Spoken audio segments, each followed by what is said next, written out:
আমরা উত্তর আধুনিক মেডিকেল কলেজে রয়েছি। আমাদের ছাত্রদলের সভাপতি বেসরকারি মেডিকেল কলেজের সহ অন্যান্য ডাক্তার যারা রয়েছে সবাই শুরু থেকে নিরলসভাবে চেষ্টা করে যাচ্ছে।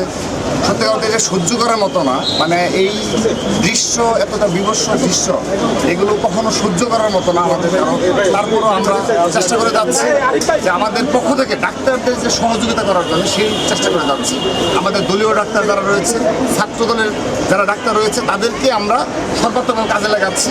আর ব্লাডের যে বিষয়টা, এটি আমরা ঢাকা মেডিকেল কলেজে বাড়ি নিতে ঢাকা বিশ্ববিদ্যালয় ছাত্রদলের যারা রয়েছে সবাইকে পাঠিয়েছি।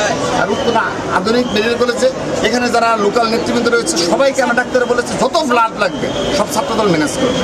আমরা লিস্ট দিয়েছি, আমরা একজন মনিটর হিসাবে, সমন্বয়ক হিসাবে যে সাগরবাবুকে দিয়েছি, সিনিয়র যুগ্ম সাধারণ সম্পাদক উত্তরের। ইতিমধ্যে অনেকগুলো ব্লাড দেওয়া হয়েছে, স্যালাইন যেভাবে সম্ভব দেওয়া। আর যাদের অবস্থা তাদেরকে যেন বাইরে দ্রুত নেওয়া যায়, অ্যাম্বুলেন্সে তোলা যায়, সেজন্য সুস্থ থেকে সরিয়ে দেওয়ার জন্য আমরা